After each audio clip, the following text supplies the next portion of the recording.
और देखिए, बिहार में 4 सीटों पर हुए उपचुनाव के नतीजे का इंतजार भी बेसब्री से किया जा रहा है। आमने सामने की लड़ाई में एनडीए और इंडिया अलायंस के नेता अपनी अपनी जीत के दावे कर रहे हैं। हालांकि पहली बार चुनाव लड़ रही पीके की नई पार्टी भी त्रिकोणात्मक लड़ाई में जीत का परचम लहराने की बात कह रही है।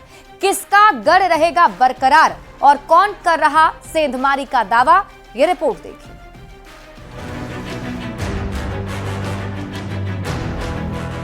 बिहार की 4 सीट पर उपचुनाव को लेकर वोटिंग हो चुकी है। हर किसी को रामगढ़, तरारी, बेलागंज और इमामगंज के परिणाम का इंतजार है। अगले साल होने वाले इलेक्शन से पहले इस उपचुनाव को सेमीफाइनल मुकाबले के तौर पर आंका जा रहा है, क्योंकि दोनों ओर से कांटे की लड़ाई देखी जा रही है। 2 सीटों पर आमने सामने की लड़ाई है, लेकिन बाकी के 2 सीट पर त्रिकोणात्मक लड़ाई दिख रही है। उपचुनाव में एनडीए और इंडिया अलायंस के बीच सीधी लड़ाई है। एनडीए की ओर से बीजेपी के 2, जेडीयू और हम के 1 प्रत्याशी चुनावी मैदान में हैं, जिनका मुकाबला आरजेडी के 3 और सीपीआई-एमएल के 1 उम्मीदवार से है। एनडीए और इंडिया अलायंस के नेता अपनी अपनी जीत के दावे कर रहे हैं।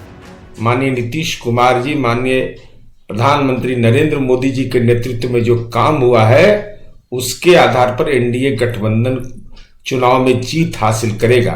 हम एक और छलांग लगा सकते हैं।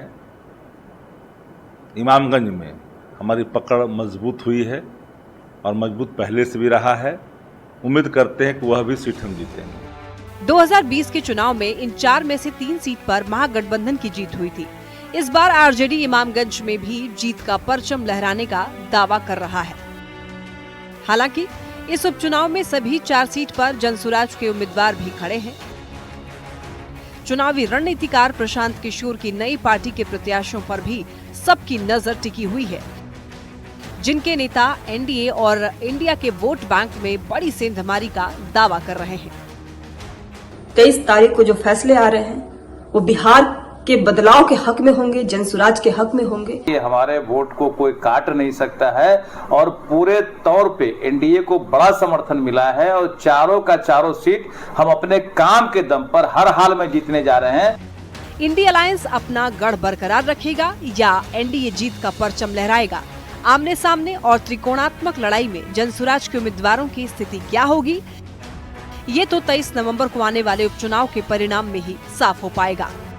पटना संवाददाता शैलेंद्र साहिल के साथ ब्यूरो रिपोर्ट, न्यूज़ 18।